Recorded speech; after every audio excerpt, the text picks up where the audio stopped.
सज्जनों, भगवान मनु ने यह संदेश दिया कि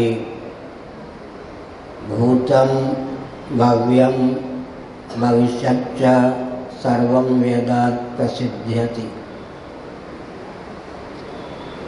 जो कुछ काल गर्भित है सबका बोध या विज्ञान वेदों के द्वारा संभव है। वेदों का बीज ओंकार को माना गया है। सर्वे वेदा यत् पदमामनन्ति कठोपनिषद के अनुशीलन से यह तथ्य सिद्ध है। ओंकार की महिमा वेदों की महिमा ही मान्य है। मांडूक्य उपनिषद ने कहा यच्चत्रिकालातीतं तदप्योंकार एव। काल गर्भित ही नहीं अपितु जो कुछ कालातीत पदार्थ हैं उनका अधिगम भी वेदों के द्वारा ही होता है। मनुस्मृति और मांडूक्य उपनिषद दोनों की दृष्टि का समादर करते हुए हम डंके की चोट से इस तथ्य को उद्भासित करते हैं कि काल गर्भित और कालातीत जितने तत्व या पदार्थ हैं उन सब के अधिगम का साधन वेद है। वेदों का आलंबन लेने पर काल गर्भित और अव्याकृत इत्यादि कालातीत पदार्थों का भी विज्ञान संभव है। पाश्चात्य जगत भी इस तथ्य को स्वीकार करता है कि वैदिक महर्षियों ने विश्व को अर्थशास्त्र दिया, धर्मशास्त्र दिया, कामशास्त्र दिया, मोक्ष शास्त्र दिया, चिकित्सा, गणित, भवन इत्यादि का विज्ञान भी उन वैदिक महर्षियों ने ही विश्व को प्रदान किया। वैदिक महर्षियों के द्वारा चिर परीक्षित और प्रयुक्त जो सिद्धांत हैं उनका आलंबन लेने पर ही भौतिक विकास भी संभव है, अन्यथा नहीं। श्रीमद् भागवत के चतुर्थ स्कंध के 18वें अध्याय के 3, 4, 5वें श्लोकों का अनुशीलन करें तो यह तथ्य ख्यापित होता है कि यदि कोई व्यक्ति या तंत्र, प्रांत या राष्ट्र, विश्व का कोई भी घटक भौतिक उत्कर्ष का ही पक्षधर है तो भी उसे वैदिक महर्षियों के द्वारा चिर परीक्षित और प्रयुक्त सिद्धांत या उपाय का ही आलंबन लेना चाहिए।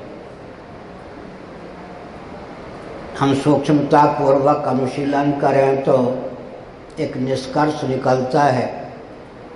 इस रॉकेट, कंप्यूटर, एटम और मोबाइल के युग में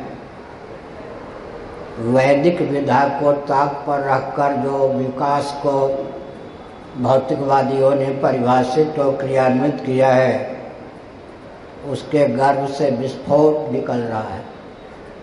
हाथ कंगन को आरसी किया, यह कहावत चरितार्थ है। इसका अर्थ यही है कि देहात्मवादियों ने भौतिक विधा का आलंबन लेकर जो विकास को परिभाषित और क्रियान्वित किया है वह दोषयुक्त है। उसके गर्भ से विकास के नाम पर विस्फोट प्राप्त हो रहा है। आस्तिक, नास्तिक, वैदिक, अवैदिक उभय सम्मत ऊर्जा के स्रोत पृथ्वी, पानी, प्रकाश और पवन आज महायंत्रों का प्रचुर आविष्कार और प्रयोग होने के कारण विकृत, दूषित, शुद्ध या कुपित हो चुके हैं। जिन तत्वों से हमारे शरीर की संरचना हुई है, वे तत्व ही जब दूषित, विकृत और क्षुब्ध या कुपित कर दिए गए हैं, तो हर व्यक्ति का जीवन मौत के कगार तक पहुंच चुका है। ऐसी स्थिति में यदि कोई भौतिक विकास का ही पक्षधर है, तो भी उसे वैदिक महर्षियों के द्वारा चिर परीक्षित और प्रयुक्त उपाय का ही आलम्बन लेना चाहिए। हमारी धारा कट जाती है भाई, इधर आना जाना बंद करें। सूक्ष्म विषय है, हमें फोटो नहीं चाहिए, बोलने दीजिए। नारायण। इसी संदर्भ में मैं एक संकेत करना चाहता हूँ।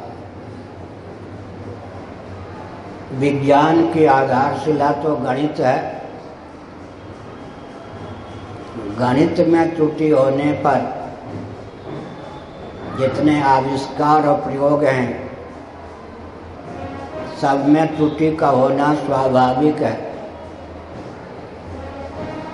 ऐसी स्थिति में गणित वैदिक विधा से हमको प्राप्त हो, तभी वैज्ञानिक जगत में अपेक्षित उत्कर्ष की संभावना है, अन्यथा नहीं।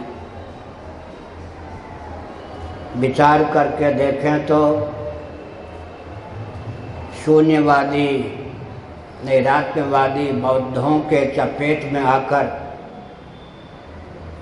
गणितज्ञों ने शून्य को अभाव मान लिया। उसमें भी फिजिक्स या भौतिक विज्ञान का दृष्टिकोण शून्य को अभाव मानकर प्रायः क्रियान्वित है। ज्योमेट्री या रेखा गणित का दृष्टिकोण शून्य को किंचित भाव मान करके चरितार्थ है। इस विसंगति के कारण वैज्ञानिक प्रयोगों में त्रुटि परिलक्षित है और विस्फोट भी विश्व को प्राप्त है। आधुनिक गणित की दृष्टि से विचार करें तो शून्य के नीचे भी अंक या संख्या की मान्यता ने गणित को अत्यंत दिशाहीन कर दिया है। आधुनिक गणितज्ञों की दृष्टि में गणित का प्रारंभ किस अंक से होता है और गणित में संख्या का विराम कहाँ जाकर होता है, इस प्रश्न का उत्तर ही असंभव है। लेकिन एक दार्शनिक तथ्य है सज्जनों, उस पर ध्यान केंद्रित करना आवश्यक है। वेदांत प्रस्थान का आलंबन लेकर हम निर्दोष गणना को प्राप्त कर सकते हैं, लेकिन सांख्य सरणी का आलंबन लेकर भी हम बहुत कुछ अंशों में निर्दोष सरणी को प्राप्त कर सकते हैं। एक विचित्र तथ्य है कि कार्य की अपेक्षा कारण अर्थात उपादेय की अपेक्षा उपादान सन्निकट निर्विशेष होना चाहिए, तभी कार्य कारण भाव सुसंगत सिद्ध होता है। आप पृथ्वी से परिचित हैं। पृथ्वी में शब्द, स्पर्श, रूप, रस, गंध, ये 5 गुण विद्यमान हैं। छठा गुण पृथ्वी में नहीं है कोई। अगर छठा गुण पृथ्वी में होता तो 5 ज्ञानेंद्रियों की अपेक्षा 6 ज्ञानेंद्रियां हमको प्राप्त होती। लेकिन दार्शनिक धरातल पर कितना वैज्ञानिक तथ्य है यह कि शब्द को ग्रहण करने के लिए श्रोत्र इंद्रिय हमको प्राप्त है, स्पर्श को ग्रहण करने के लिए त्वक इंद्रिय हमको प्राप्त है, रूप को ग्रहण करने के लिए नेत्र इंद्रिय हमको प्राप्त है, रस को ग्रहण करने के लिए रसनेन्द्रिय हमको प्राप्त है, गंध को ग्रहण करने के लिए नासिका या घ्राणेन्द्रिय हमको प्राप्त है। लेकिन वृक्ष इत्यादि हैं, फल इत्यादि हैं, सामने केला, अंगूर, संतरे आदि फल रखे हुए हैं, गेंदे, गुलाब आदि के पुष्प भी रखे हुए हैं सामने। इनका अनुशीलन करें। ये पृथ्वी के कार्य तो अवश्य हैं, क्योंकि गंधवती पृथ्वी है और ये सब पदार्थ गंधयुक्त हैं। निसर्ग सिद्ध गंध नामक गुण इनमें सन्निहित है, लेकिन कोई छठा गुण नहीं है इनमें। तो कार्य कहाँ जाकर थम जाता है, इसको अंतिम कार्य कह सकते हैं, इस पर विचार करने की आवश्यकता है। वह कार्य जो अपनी अपेक्षा अधिक विशेषता संपन्न कार्यांतर को उत्पन्न न कर सके, दार्शनिक धरातल पर सज्जनों, वही अंतिम कार्य होता है। कार्य को कहीं विराम देना चाहिए। अगर कार्य को कहीं विराम नहीं दिया जाएगा तो कारण और कार्य भाव की मीमांसा उन्मत्तों का अनर्गल प्रलाप सिद्ध होगी। इसलिए प्रकृति का अनुशीलन करें। यद्यपि पृथ्वी के अंगूर, संतरा, सेब, गुलाब, गेंदा इत्यादि तारतम्य संघात हैं, इनका उदयस्थान, निलयस्थान, विलयस्थान पृथ्वी ही सिद्ध है, तथापि ये कार्यांतर नहीं है, तत्वांतर परिणाम रूप नहीं है। अगर ये कार्यांतर होते तो इनमें कोई छठे गुण की प्रतिष्ठा होती, जो कि नहीं है। अब तक के प्रवचन का सारांश यह निकला कि गणित को सुव्यवस्थित करने के लिए इस दार्शनिक धरातल को अपनाने की आवश्यकता है, इस दार्शनिक सिद्धांत को मानने की आवश्यकता है कि चरम कार्य वही होता है जो अपने से अधिक विशेषता वाले किसी कार्यांतर का जनक न हो। अब हम कारण की ओर चलें। पृथ्वी की अपेक्षा जल, जिसको हम पानी कहते हैं, सन्निकट निर्विशेष है। जल में शब्द, स्पर्श, रूप, रस चार ही गुण हैं। निसर्ग सिद्ध गंध नामक गुण से विरहित जल स्वभाव सिद्ध शब्द, स्पर्श, रूप, रस इन चार गुणों से युक्त ही है। पृथ्वी का कारण जल ही हो सकता है। जल का कारण तेज ही हो सकता है, क्योंकि उसमें चार की अपेक्षा एक न्यून तीन गुणों की प्रतिष्ठा है। शब्द, स्पर्श, रूप गुण संपन्न तेज होता है। तेज की अपेक्षा वायु में एक गुण की न्यूनता है। सन्निकट निर्विशेष होने के कारण तेज का उपादान वायु तत्व ही हो सकता है। उसमें शब्द और स्पर्श नामक दो ही गुण हैं। अब वायु का उपादान कौन हो सकता है? वायु में दो गुण हैं, तो आकाश में केवल एक गुण शब्द है। कारण का गुण कार्य में अनुगत हो जाता है, एक दार्शनिक सिद्धांत है। आकाश का गुण केवल शब्द है, तो वायु का उपादान कारण आकाश ही हो सकता है। अब वेदांत प्रस्थान के अनुसार विचार करें तो एक गणित की प्रक्रिया चलती है, एक कृषि विज्ञान की प्रक्रिया चलती है। आजकल एक ग्रंथ में लिख रहा हूँ, बीच में स्थगित करना पड़ा। एक ग्रंथ को पूरा करने की भावना से, वो ग्रंथ है कृषि दर्शन, कृषि विज्ञान, कृषि दर्शन पर एक ग्रंथ लिख रहा हूँ। लेकिन बीच में मंत्र, तंत्र और यंत्र परिशीलन नामक ग्रंथ को पूरा करने की दृष्टि से कृषि दर्शन नामक ग्रंथ को अभी कंप्यूटर पर कुछ दिनों के लिए शांत कर दिया। हमने क्या संकेत किया सज्जनों? एक गणित का क्रम है, एक कृषि का क्रम है, दोनों में थोड़ा अंतर है। ध्यानपूर्वक सुनने की आवश्यकता है। अब 9 से हम प्रारंभ करें। 9 से एक न्यून अंक 8 होता है, 8 से एक न्यून अंक 7 होता है, 7 से एक न्यून अंक 6 होता है, 6 से एक न्यून अंक 5 होता है, 5 से एक न्यून अंक 4 होता है, 4 से एक न्यून अंक 3 होता है, 3 से एक न्यून अंक 2 होता है, 2 से एक न्यून अंक 1 होता है और 1 से एक न्यून अंक 0 होता है। 1 - 1 = 0 यह तो सर्वमान्य सिद्धांत है। तो स्पष्ट ही हो गया। एक न्यून का अंक अर्थ होता है पूर्वांक, एकाधिक का अर्थ होता है उत्तरांक। तो 1 का पूर्वांक 0 ही सिद्ध होता है, क्योंकि 1 - 1 = 0 सर्वमान्य सिद्धांत है। 1 से 1 का ऋण करने पर हमको 0 प्राप्त होता है।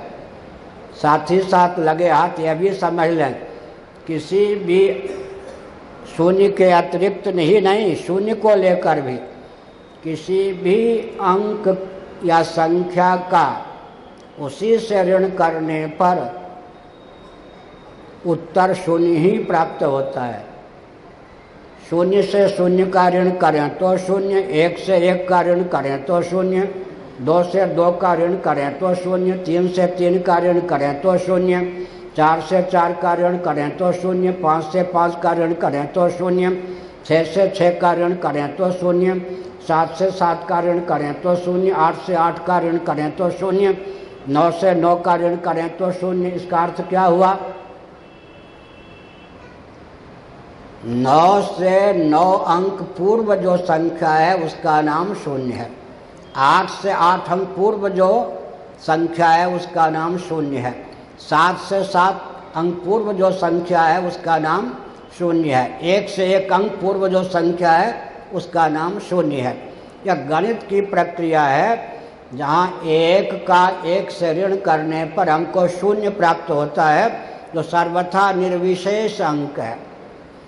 0 की अपेक्षा 1 सन्निकट सविशेष अंक है, जबकि 1 की अपेक्षा 0 सन्निकट निर्विशेष अंक है, साथ ही साथ सर्वथा निर्विशेष है।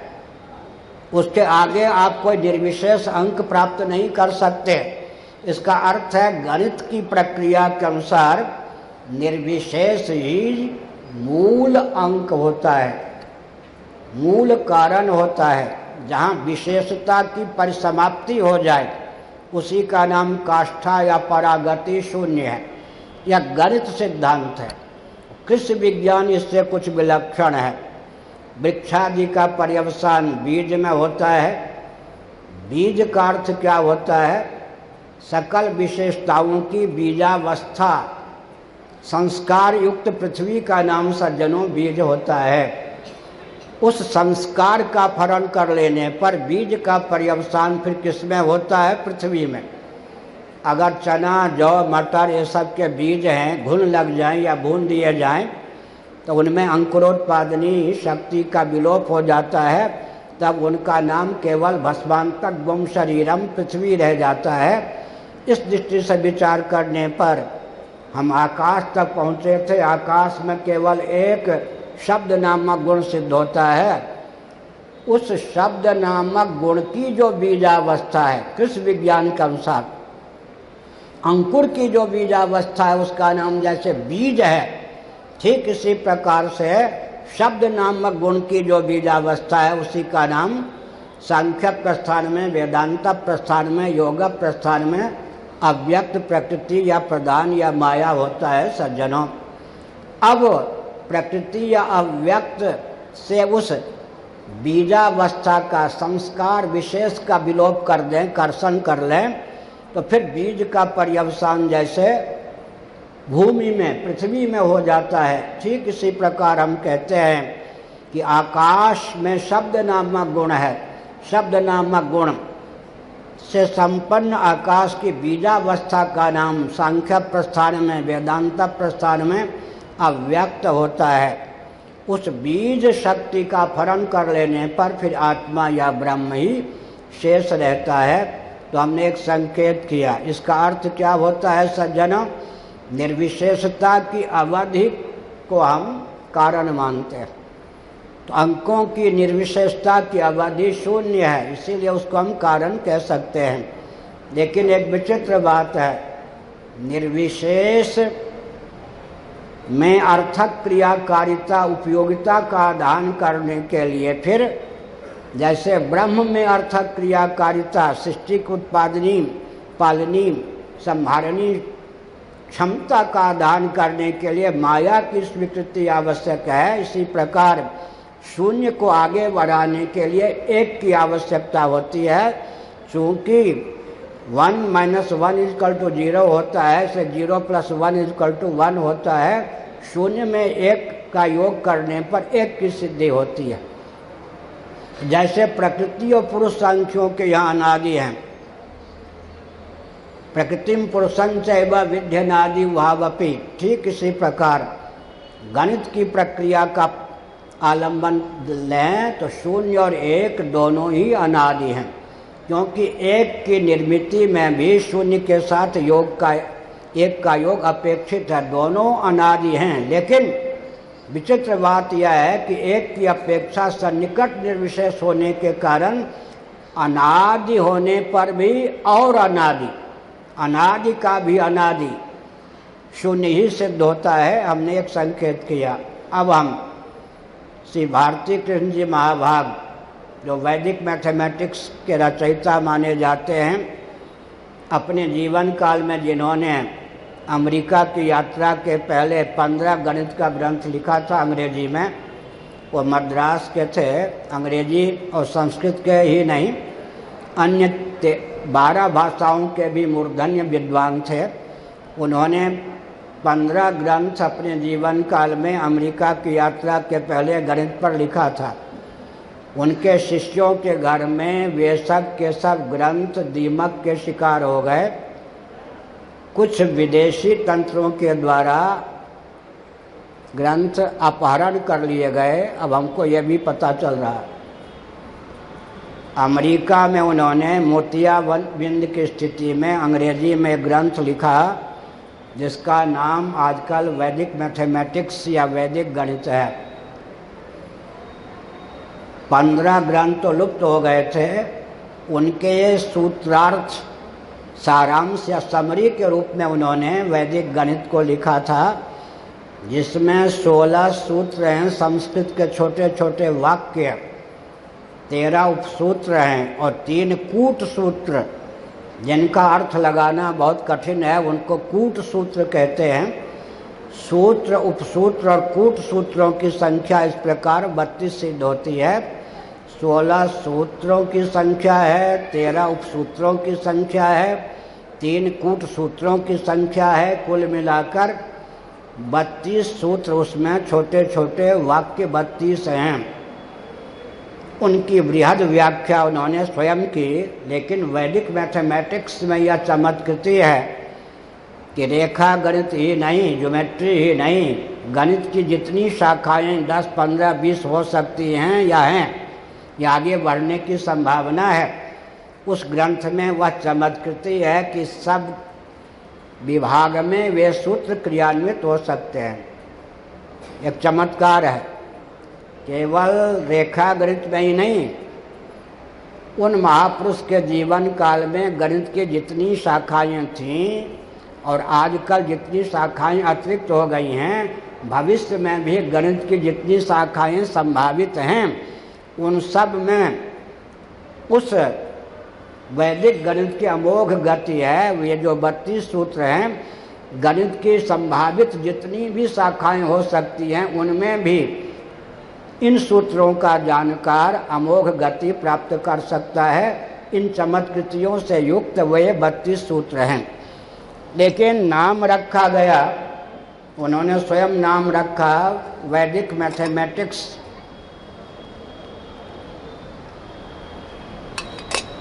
एक संकेत उन्होंने किया, शुल्ब सूत्र, वेदों में शुल्ब सूत्र। उन्होंने कहा कि शुल्ब सूत्रों के आधार पर हमने इस ग्रंथ की रचना की है।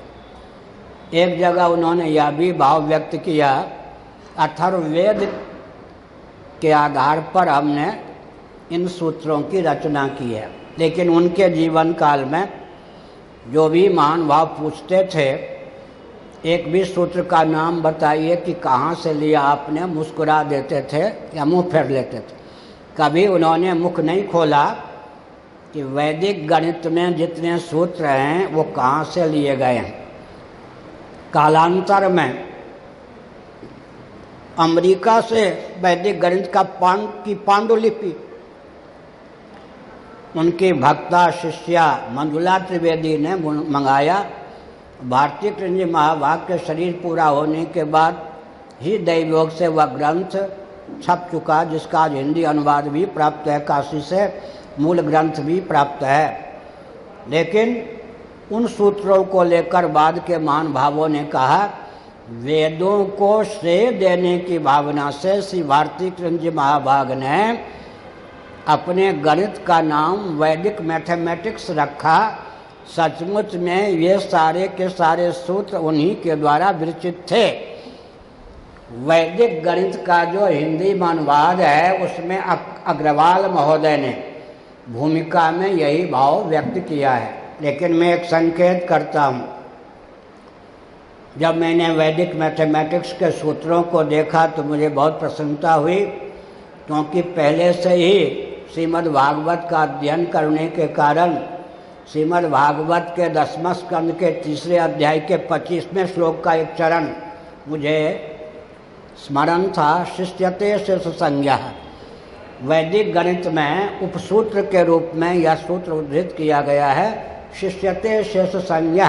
स्थल नहीं बताया, लेकिन यह सूत्र ज्यों के त्यों श्रीमद् भागवत के 10वें स्कंध में प्राप्त होता है। श्लोक का केवल एक चरण है, एक चमत्कृति केवल मैं इस सूत्र को लेकर बताना उचित समझता हूँ।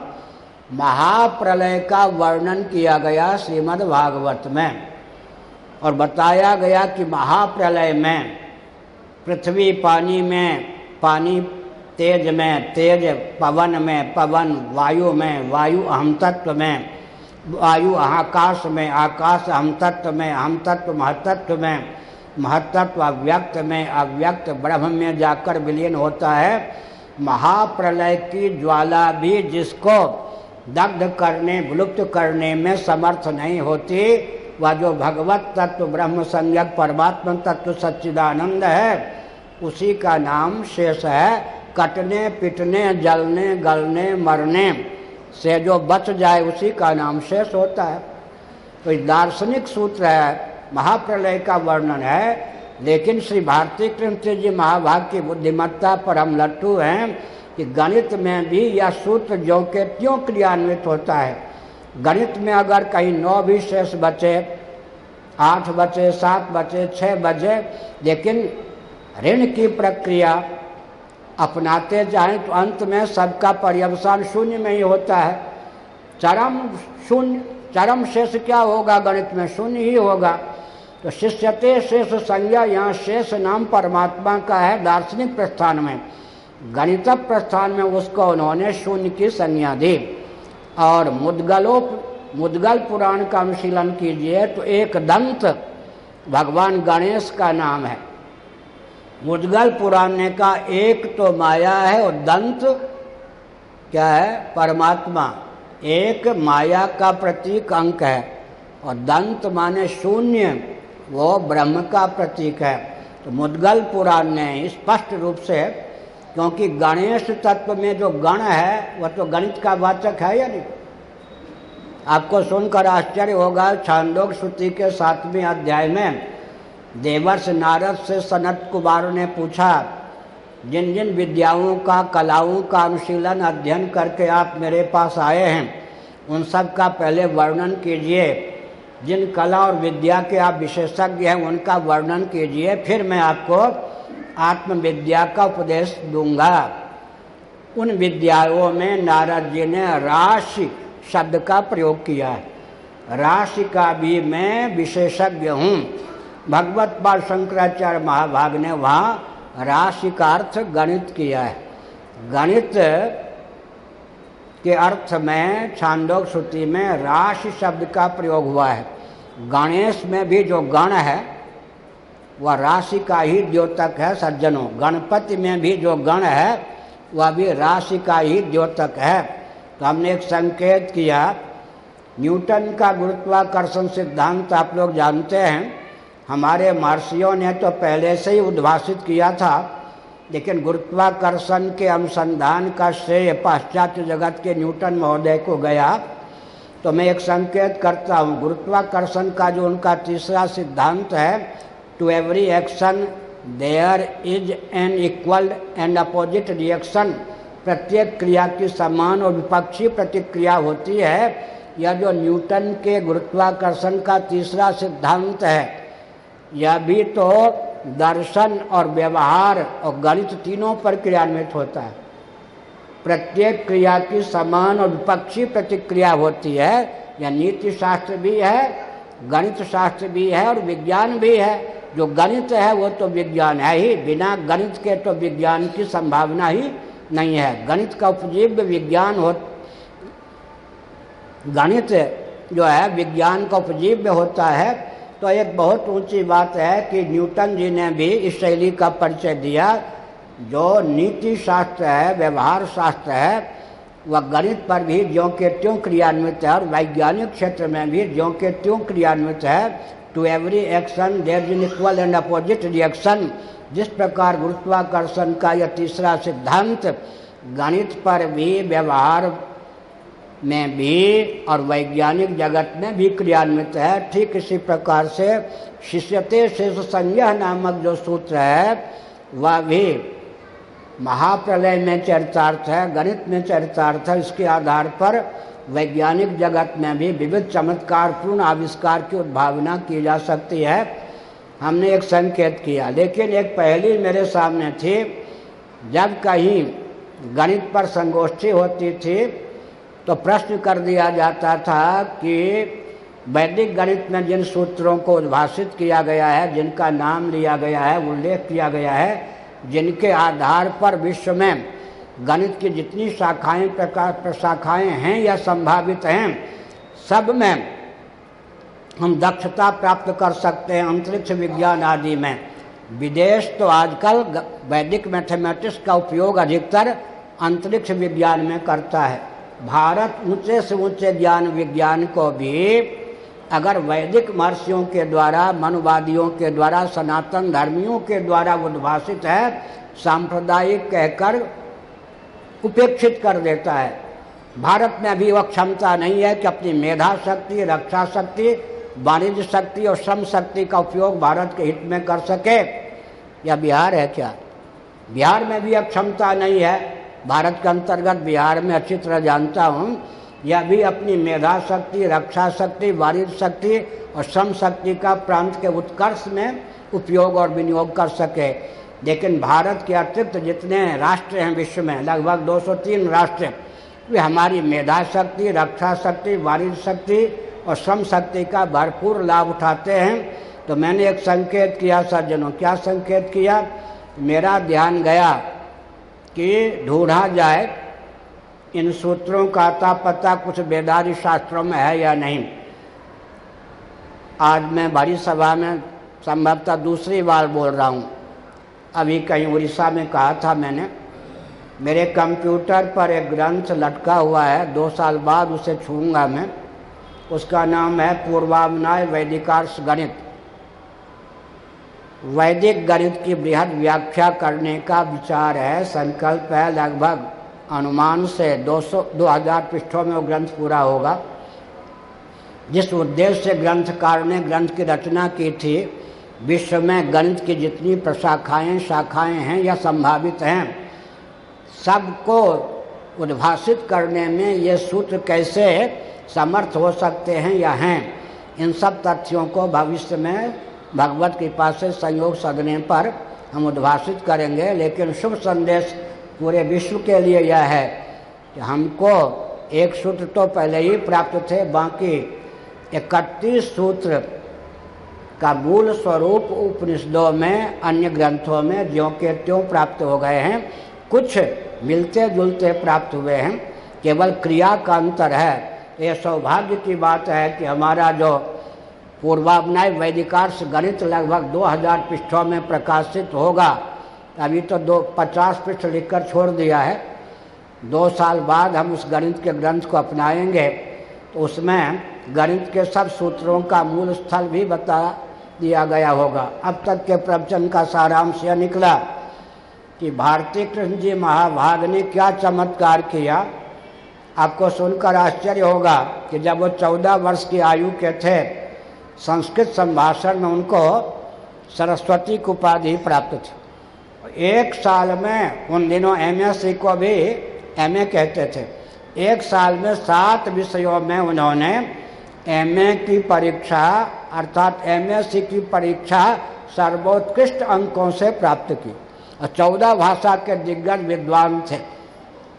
इतने बड़े वैज्ञानिक और गणितज्ञ होने पर भी श्रृंगेरी में रहकर उन्होंने 8 वर्षों तक जो गणित का अनुसंधान किया वेदादि शास्त्रों का, उस अनुसंधान का फल है वैदिक मैथमेटिक्स।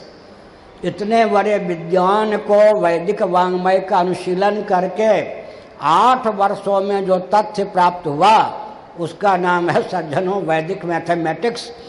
वैदिक मैथमेटिक्स को पूर्ण रूप से समझने के लिए कितना तप, कितनी विद्या, कितनी योग्यता चाहिए, एक मैंने संकेत किया।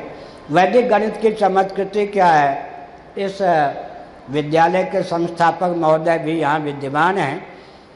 सरस्वती शिशु विद्या मंदिर के बहुत से अध्यापक हाई स्कूल तक संभवतः तो वैदिक गणित को पढ़ाते हैं, उड़ीसा में सुलभ हैं। चुटकी बजा करके लंबी प्रक्रिया का भी वो मौखिक उत्तर दे देते हैं। अगर वहाँ से संपर्क साध करके इस विद्यालय में भी वो चमत्कारपूर्ण गणित को किसी अंश में 8वीं 9वीं कक्षा तक ही उद्भाषित किया जाए तो बहुत ऊंचा होगा। चमत्कारपूर्ण लंबा से लंबा गणित का गुणन इत्यादि का प्रश्न चुटकी बजा करके उड़ीसा के विद्यार्थी बिल्कुल मौखिक रूप से सिद्ध कर देते हैं, ब्लैक बोर्ड पर उनका उत्तर जाकर लिख देते हैं। लेकिन वैदिक मैथमेटिक्स की क्या विशेषता है, जैसे आप अलजेब्रा बीजगणित को जानते हैं, एक प्रश्न को हल करने के लिए, उसका समाधान प्राप्त करने के लिए कहीं कहीं 4-4, 5-5 सूत्र लगाने पड़ते हैं। अगर उन सूत्रों का उपयोग न करें तो जहाँ ये पादुका है वहाँ से लेकर यहाँ तक कागज भी बिना सूत्र का आलम्बन लेकर उस गणित के प्रश्न का, बीज गणित के प्रश्न का उत्तर निकालने के लिए छोटा होगा। समय तो बहुत लगेगा और कहीं न कहीं भूल भी कर बैठेंगे। लेकिन वैदिक गणित की विशेषता क्या है, जो गणित बहुत क्लिष्ट माना जाता था, तनाव उत्पन्न करने वाला, टेंशन उत्पन्न करने वाला माना जाता था, बोझ माना जाता था, उसको अत्यंत मनोरम बना दिया भारती कृष्ण जी महाभाग ने। जिस गणित की गति ट्रैक्टर या बैलगाड़ी की थी, उसको राजधानी एक्सप्रेस की गति देने का श्रेय पूरी गोवर्धन मठ के मान्य शंकराचार्य श्री भारती कृष्ण जी महाभाग को है। वे इस मठ के 143 में शंकराचार्य थे, मैं 145वां हूँ। तो गणित में द्रुत मनोरंजन, आह्लाद के सहित द्रुत गति का आदान करने का श्रेय विश्व में भारती कृष्ण जी महाभाग को है। इसलिए पूरा विश्व आज उनके प्रति ही नहीं, जिस मठ के वो मान्य शंकराचार्य थे उसके प्रति भी आस्थान्वित है। अब मैं जिसका श्रेय मुझे दिया जा रहा है मैं तो अपना श्रेय कुछ मानता ही नहीं, भगवान का श्रेय मानता हूँ, लेकिन मुझे कहने में कोई संकोच नहीं है। इसको मेरी सिद्धि न माने, भगवान की अनुकंपा समझें। पूरी में जैसा कि मेरे अध्ययन का बचपन से उसको स्वभाव है, लाइट बिजली बंद करके कुर्सी पर एकांत में बैठा था। दूसरे दिन मुझको छत्तीसगढ़ की यात्रा करनी थी। उन दिनों छत्तीसगढ़ मध्य प्रदेश में था, दिग्विजय सिंह मुख्यमंत्री थे। बिहार की जो गाथा थी वही गाथा छत्तीसगढ़ की भी थी मध्य प्रदेश की। क्या मतलब, गड्ढे में रोड या रोड में गड्ढा कहना निष्कर्ष निकालना कठिन था। गड्ढे में रोड, रोड में गड्ढा। उस प्रांत की यात्रा करनी थी छत्तीसगढ़ की, लेकिन एकांत में बैठा था। संध्या के समय सूर्यास्त के बाद मुझको ऐसा लगा कि सूर्य मंडल से लेकर, मैंने कहा सूर्यास्त के बाद, लेकिन सूर्य वास्तव में तो अस्तंगत होते ही नहीं, हमारे लिए अस्तंगत होते हैं ना, अपने लिए तो कभी अस्तंगत होते नहीं। सूर्य मंडल से लेकर प्रकाश की किरणें निकली जिसने मुझे आपाद मस्तक ढक लिया। जैसे मछुआरे के जाल में मछली फंस जाए, उसी प्रकार मैंने देखा कि सूर्य मंडल से जो किरणें निकल रही हैं उन्होंने मुझको पूर्ण रूप से ढक लिया। और वहीं गणित का विज्ञान उन किरणों ने हमको दिया। फिर मैंने भगवान सूर्य की प्रार्थना की, जब जब मैं स्मरण करूं तब तक गणित का विज्ञान मुझे स्फुरित हो। दूसरे दिन छत्तीसगढ़ की यात्रा की। किस रेल से पहुंचने के बाद जीप के माध्यम से जहाँ जहाँ कार्यक्रम था, जीप में बैठे बैठे जो मन में गणित की संरचना करता, जहाँ रुका होता वहाँ जाकर लिख लेता, वही मेरा पहला गणित का ग्रंथ था, स्वस्तिक गणित। सबसे पहला ग्रंथ स्वस्तिक गणित ही है। मेरा विषय एक नहीं है, मुख्य रूप से दर्शन इत्यादि है। जब जब मैं भगवान सूर्य का स्मरण करता हूँ तब तक गणित का विज्ञान जो वो देते हैं लिपिबद्ध कर लेता हूँ। अभी भी मुझको अनुमान से लगता है कि 1-2 हज़ार पृष्ठों की गणित की सामग्री मेरे मस्तिष्क में है, जिसको मैं कंप्यूटर के माध्यम से कागज़ पर उतार नहीं सका हूँ।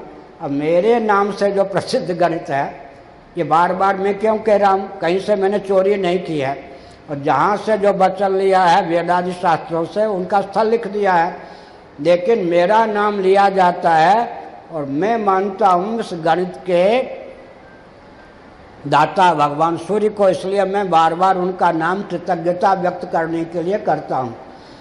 मेरे गणित का नाम भी वैदिक गणित के रूप में प्रसिद्ध हो गया, क्योंकि पूर्वजों का लाभ तो मिलता है, उन्होंने वैदिक गणित नाम रखा था, तो मेरे गणित की प्रसिद्धि भी वैदिक गणित के रूप में हो गई। वस्तुस्थिति यह है कि गणित को आह्लादपूर्ण और द्रुत गति संपन्न बनाने का श्रेय श्री भारती कृष्ण जी महाभाग को जाता है, और गणित को दर्शन शास्त्र विज्ञान और समुचित आधार प्रदान करना हमारे गणित का विषय है। अभी विषय ही अलग अलग है। फिर से सुनिए, गणित की आधारशिला जो दूषित हो गई कालक्रम से 4000 वर्ष पहले, गणित की आधारशिला ही दूषित हो गई। केवल दिशाहीन व्यापार तक गणित को लोगों ने पहुंचा दिया। इसलिए गणित की जो आधारशिला दर्शन, उस दार्शनिक दृष्टि से गणित बिल्कुल उच्छिन्न हो गया। तो गणित को आधार देने का काम, गणित का मौलिक आधार दर्शन सम्मत विज्ञान सम्मत, वो इन ग्रंथों के माध्यम से है। अब तक लगभग 10 ग्रंथ प्रकाशित हैं। गुरु पूर्णिमा के अवसर पर 3 ग्रंथ और प्रकाशित होंगे। एक मैं संकेत कर दूं, एक ग्रंथ लिखा है 35 पृष्ठों का है, केवल छोटा, शून्य समुल्लास। शून्य पर मेरा जो है 1000 से ज़्यादा पृष्ठों का चिंतन है, वो केवल छोटे छोटे 35 पेजों में उसको गुम्फित कर दिया गया। एक ग्रंथ है, आपको सुनकर आश्चर्य होगा, एक हमारे सज्जन हैं चंद्रभूषण पाठक जी, उसका अनुवाद वो साल भर से कर रहे हैं, अब पूरा हुआ। गिने चुने पृष्ठों का, शून्य से भी अगर किसी अंक को आप न्यून मानेंगे, शून्य अंतिम अंक है। गणना की दृष्टि से शून्य का स्थान प्रथम है या एक है, तो हम ये कहते हैं गणना की दृष्टि से एक का स्थान प्रथम है, लेकिन स्थान की दृष्टि से शून्य का स्थान ही प्रथम है। शून्य से नीचे कोई अंक नहीं होता।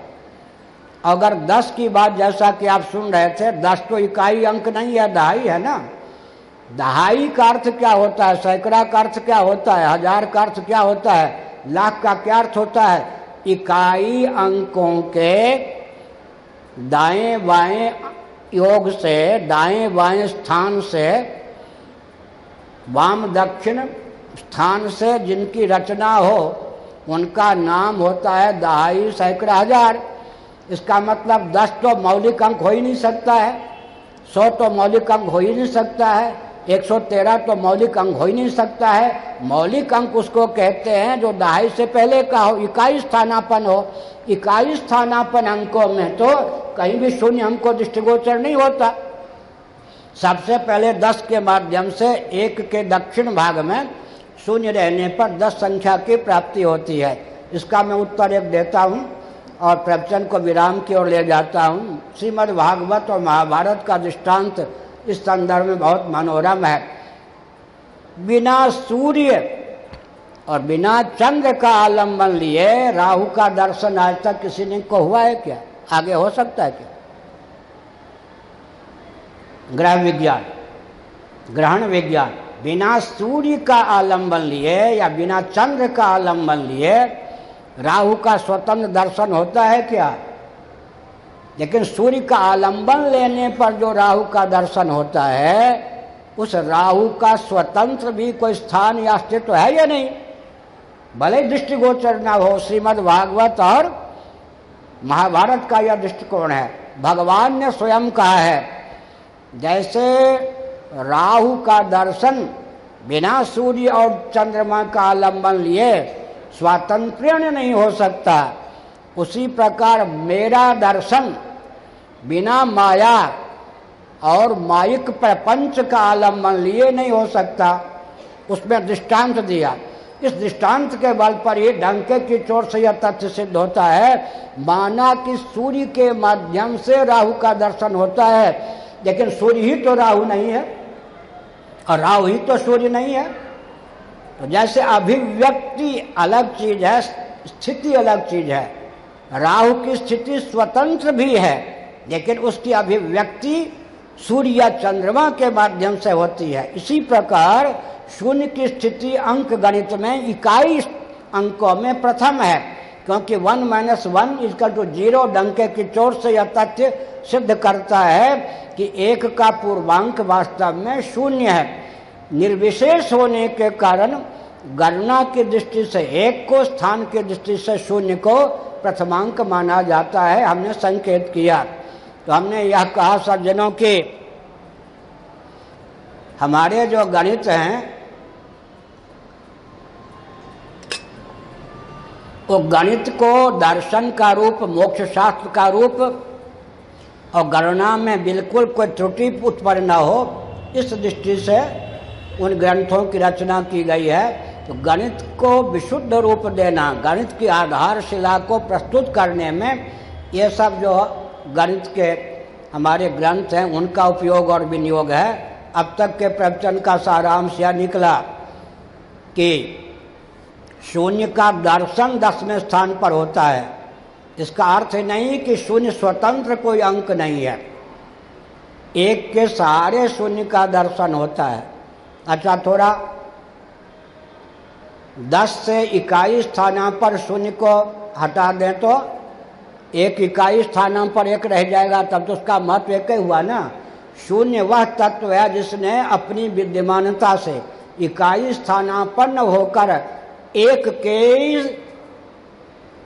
की महत्ता 9 गुना अधिक कर दी, अर्थात 9 अधिक कर दी। शून्य न रहे तो 1 केवल 1 ही रह जाए, लेकिन शून्य के योग से 1 9 अधिक हो जाता है, 10 अधिक हो जाता है। अब मैं चुलबुलेपन में 2-4 वाक्य कहता हूँ, 2-4 तथ्य को उद्भाषित करता हूँ, सावधान। आप 10 को भाग दीजिए 2 से, क्या मिलेगा? 5।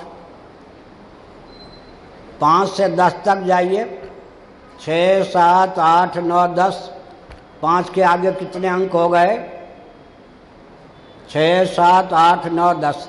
अगर 1 से ही गणित का प्रारंभ हो, स्थान की दृष्टि से भी 1 ही प्रथमांक हो, तो 1 से 2, 3, 4, 5, 1 से 5 कितने स्थान पर होगा? 5 के बाद में जैसे 10, 6, 7, 8, 9, 10 5वें स्थान पर है, लेकिन 1 के बाद में 5, 2, 3, 4, 5 चौथे स्थान पर होगा या नहीं? 1 की त्रुटि रह गई या नहीं? उस त्रुटि का मार्जन कैसे करेंगे? शून्य को प्रथमांक मानिए। अब 1 2 3 4 5 संतुलन हो गए या नहीं? संतुलन हो गए या नहीं? ऐसे ही आप लीजिए 20 को 2 से भाग दीजिए। सब जगह विसंगति को दूर करने के लिए शून्य को प्रथम स्थान पर मानना पड़ेगा।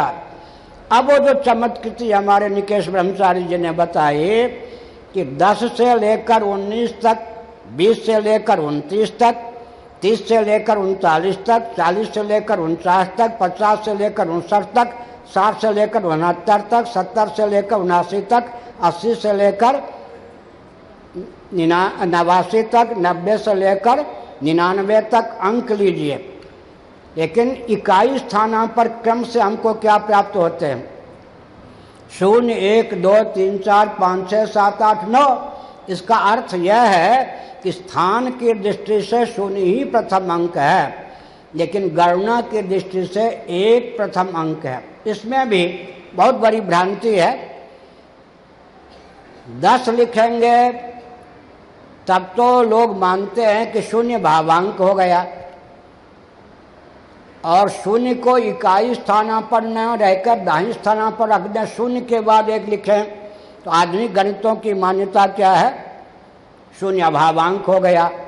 लेकिन यह बिल्कुल गलत बात है।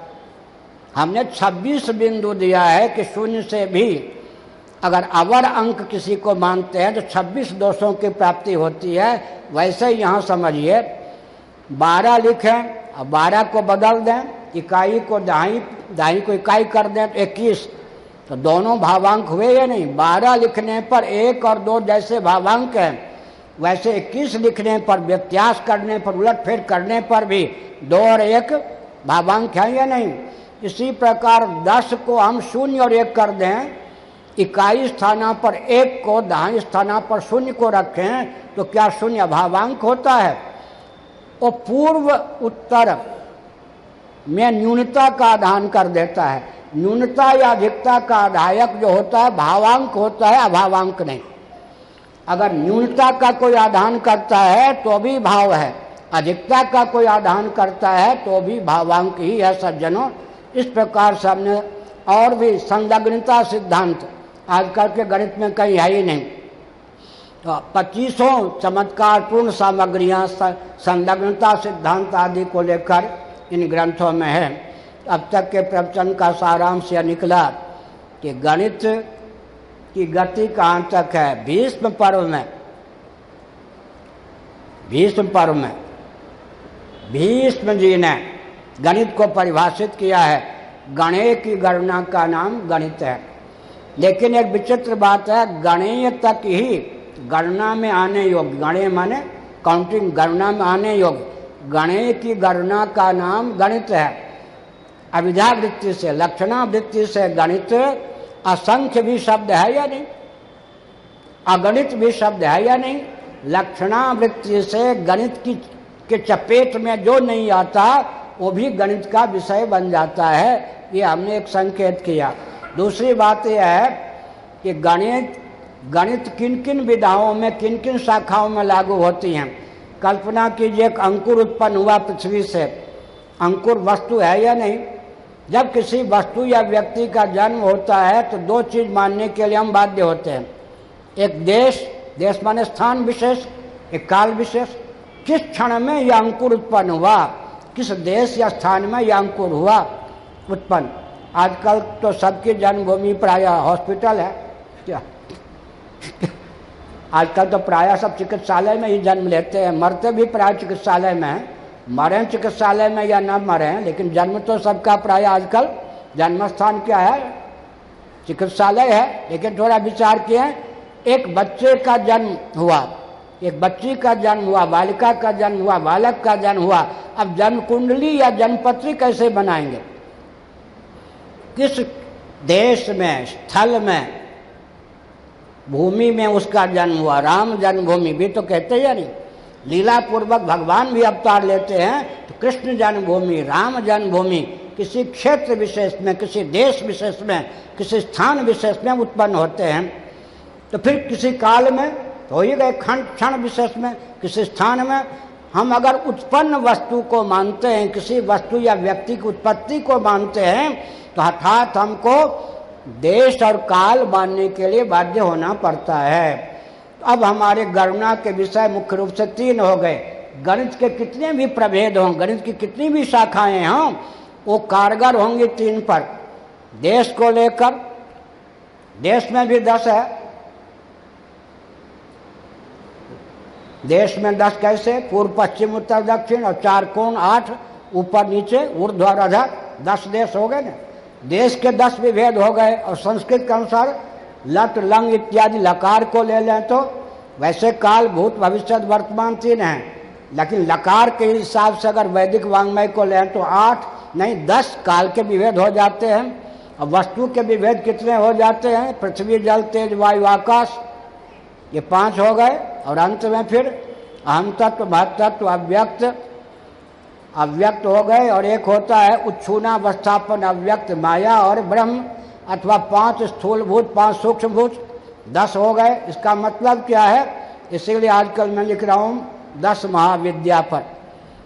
मंत्र तंत्र और यंत्र परिशीलन ग्रंथ में 10 महाविद्या, उनका नाम विद्या है, 10 महाविद्या। 10 जो देवियां हैं ये महाविद्या हैं, विद्या रूपा हैं। विद्या रूपा उसका वैज्ञानिक दार्शनिक तथ्य भी लिख रहा हूँ।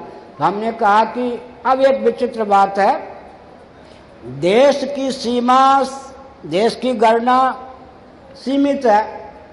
हमने जिस क्रम से विचार किया तो 10 ही सिद्ध है। पूर्व पश्चिम उत्तर दक्षिण मध्यवर्ती 4 कोण 8 हो गए, ऊपर नीचे 10। और काल को फैलावें, कितना भी फैलावें तो 10 से अधिक नहीं फैला सकते। जैसा कि व्याकरण वालों ने धातुरूपावली देखिए, क्रिया को काल के द्वारा फैलाया। व्याकरण का अर्थ क्या होता है? व्याकरण का अर्थ होता है विस्तार। इसलिए महाभारत में वैयाकरण, व्याकरण के मर्मज्ञ का नाम होता है, विशेषज्ञ का नाम होता है वैयाकरण। भगवान ही प्रथम वैयाकरण है। एको हम बहुश्याम, एकम सद विप्रा बहुधा वदंती, एकम रूपम बहुधा यह करोति। यहाँ एक विचित्र बात है, यहाँ गणित आ गया या नहीं? सदैव सौम्य दमग्र आसित एकमेवा द्वितीयम, महाप्रलय में जो शेष ब्रह्म है उसको एकम कहा या नहीं? तो गणित की गति तो ब्रह्म तक हो जाती है। मैंने एक संकेत किया तो देश को फैलाने पर 10, काल को फैलाने पर 10, लेकिन वस्तु के प्रभेद मुख्य 10 होने पर भी करोड़ों हो जाते हैं, असंख्य हो जाते हैं। इसीलिए तारे कितने हैं जी? तारा अपने आप में जाति को लें तो तारा, लेकिन तारे के प्रभेद कितने हो जाएंगे? अच्छा, आज ही मैं भागवत में पढ़ रहा था और देवी पुराण में पढ़ रहा था, बहुत विचित्र तथ्य। कलयुग का जब अंत होने होता है तो एक साथ 12 आदित्य नभोमंडल में उदित हो जाते हैं। सूर्य ब्रह्मांड के भेद से तो पृथक पृथक हैं ही, लेकिन एक साथ 12 आदित्य का उदय हो जाता है। तो हमने एक संकेत किया, गणित को फैलाने वाला कौन है? देश की सीमा सीमित 10, काल की सीमा सीमित, लेकिन वस्तु और व्यक्ति के प्रभेद से गणित का क्षेत्रफल बढ़ जाता है। वस्तु और व्यक्ति के प्रभेद से गणित का क्षेत्रफल बढ़ जाता है। तो मुझे बहुत प्रसन्नता है, श्रीमती डॉक्टर इंदिरा झा जी ने हमको आज बताया था भृगु जी ने भी, लेकिन मेरी दुनिया अलग है, बताना और भूल जाना। मैं लिखने पढ़ने आज बताया कि वैदिक गणित पर प्रवचन है। एक गणित सूत्रम सा एक ग्रंथ है, 300 से अधिक संस्कृत में सूत्र हैं उसमें, लेकिन मैं बिल्कुल आस्थापूर्वक कहता हूँ एक भी सूत्र का अर्थ मैं नहीं कर सकता। आपको आश्चर्य होगा, 60-70 सूत्र तो हमने शास्त्रों से लिया, बाकी हमारी रचना है, लेकिन बिना उस ग्रंथ को देखे मैं भी एक सूत्र का अर्थ नहीं कर सकता। इसका मतलब क्या है? वो विद्या भगवान हमको दे रहे हैं जो अपने लिखे हुए ग्रंथ को बार बार पढ़ के ही हम उसकी व्याख्या कर सकते हैं। हमारा ही लिखा हुआ जो ग्रंथ है, किसी से चोरी की हुई नहीं। जो सूत्र हमने जहाँ से लिया, बाकी उस ग्रंथ का अर्थ भी मैं ही करना चाहूँ तो मुझे फिर अपना ग्रंथ ही पढ़ना पड़ेगा। इसका अर्थ यह है सज्जनों की गणित चमत्कारपूर्ण चीज़ है। केवल गणित ही मेरा विषय होता तो 10-20 हज़ार सामग्री विश्व को गणित पर दे जाता, लेकिन मेरे अध्ययन के विषय, लिखने के विषय 10-15 हैं। इसलिए कालक्रम से कम 3 गणित के ग्रंथ कंप्यूटर पर हैं। एक ग्रंथ ऐसा है, आपको सुनकर ही प्रसन्नता होगी, क्या नाम क्या है जी वो, गमांक मालिका, अक्षरागमांक मालिका एक ग्रंथ है, इस बार प्रकाशित होगा। अंक, गणित, तंत्र और व्याकरण तीनों को मिलाकर एक ग्रंथ। और अभी विश्व में भगवत के पास अद्भुत ग्रंथ होगा, अक्षरागमांक मालिका नामक ग्रंथ। तो हमने एक संकेत किया सज्जनों, तंत्र का, विज्ञान का, गणित का बहुत घनिष्ठ संबंध है।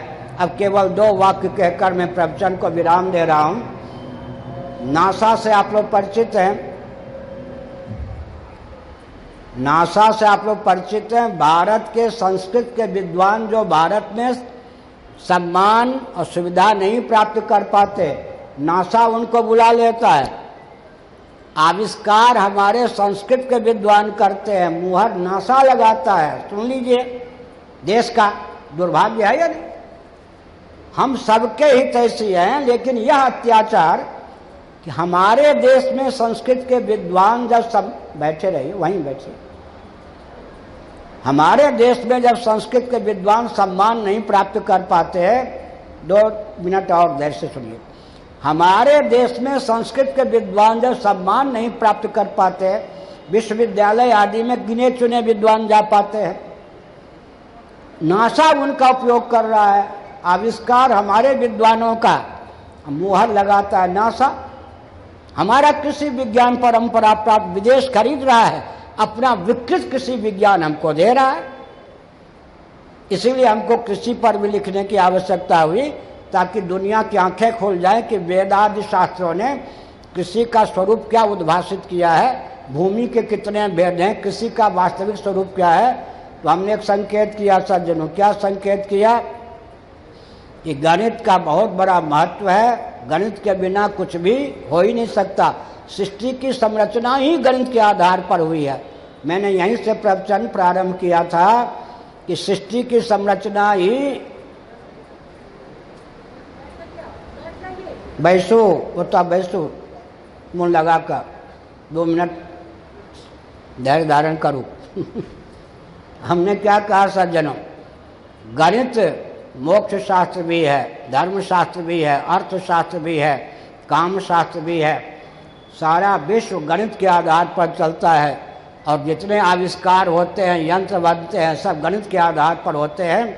अतः गणित का सैद्धांतिक स्वरूप और प्रायोगिक स्वरूप, 2 स्वरूप है। जैसे तंत्र का एक सैद्धांतिक स्वरूप होता है, एक प्रायोगिक स्वरूप होता है। तो गणित का प्रायोगिक स्वरूप द्रुत गति से आह्लाद पूर्वक गणित सबके लिए मनोरंजन का विषय बन जाए, वो श्री भारती कृष्ण जी महाभाग ने विश्व को दिया। अब सैद्धांतिक स्वरूप हमारे द्वारा भगवान दिलवा रहे हैं, हमें प्रसन्नता है। हमारी प्रशंसा मत मानिएगा, लेकिन प्रधानमंत्री आदि सुन रहे हों, भूतपूर्व या वर्तमान, इन लोगों के कान प्राय होते नहीं हैं। होते हैं तो किसी और को सुनने के लिए होते हैं, अपने देश को सुनने के लिए इनके पास कान नहीं होते। बुरा न माना होलिए। ऑक्सफोर्ड यूनिवर्सिटी के, कैम्ब्रिज यूनिवर्सिटी के 2 दिग्गज गणितज्ञ मेरे पास आए और 2 बार आए, और उत्तर कोरिया, दक्षिण कोरिया के केवल मुझसे प्रश्न पूछने के लिए आए, भारत की यात्रा के लिए नहीं। वो जो ऑक्सफोर्ड यूनिवर्सिटी, कैम्ब्रिज यूनिवर्सिटी वालों को कहा किसी ने कोणार्क दर्शन कीजिए, उन्होंने कहा भारत की यात्रा के लिए जब आऊँगा तब करूँगा, अभी तो मैं शंकराचार्य से मिलने आया हूँ। मैं केवल एक संकेत करता हूँ, मेरे ग्रंथ वो हिंदी में थे, भारत में भी प्रसिद्ध नहीं, चर्चित नहीं, लेकिन वो लोग कितने टोही हैं क्या ऑक्सफोर्ड यूनिवर्सिटी, कैम्ब्रिज यूनिवर्सिटी के दिग्गज गणित के विद्वान कहाँ से पता लगाकर पहुंच गए चींटी में क्षमता होती है नहीं, क्या भंवरों में क्षमता होती है नहीं, भारत को ही अता पता नहीं।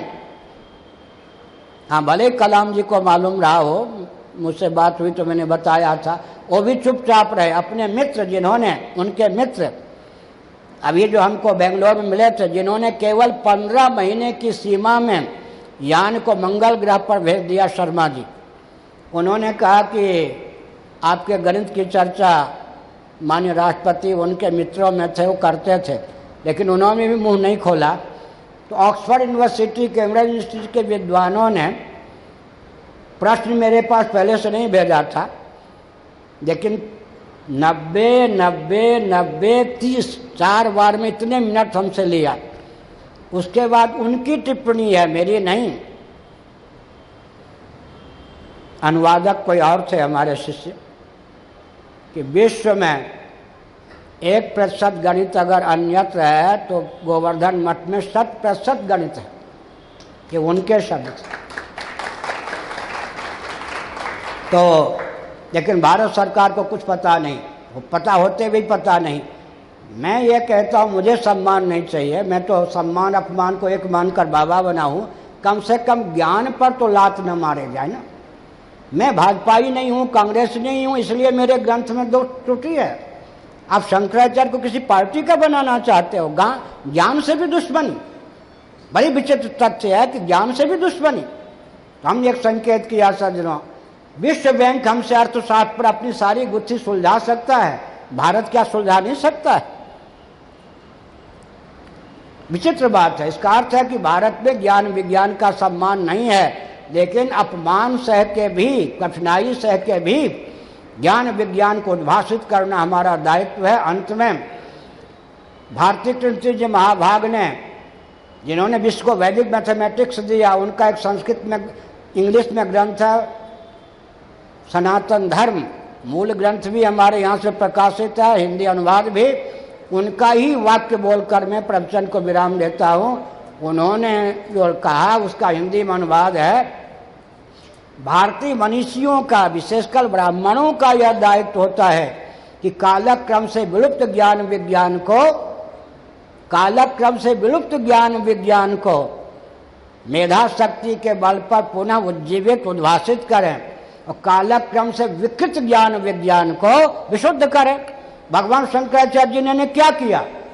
कालक्रम से विकृत ज्ञान विज्ञान को विशुद्ध किया, कालक्रम से विशुद्ध ज्ञान विज्ञान को, कालक्रम से विकृत ज्ञान विज्ञान को विशुद्ध किया, कालक्रम से विलुप्त ज्ञान विज्ञान को उद्भाषित किया। और हमारे पूज्य गुरुदेव ने हमको बताया था, सबसे बड़ा ग्रंथागार कहाँ है मालूम है? सूर्य लोक।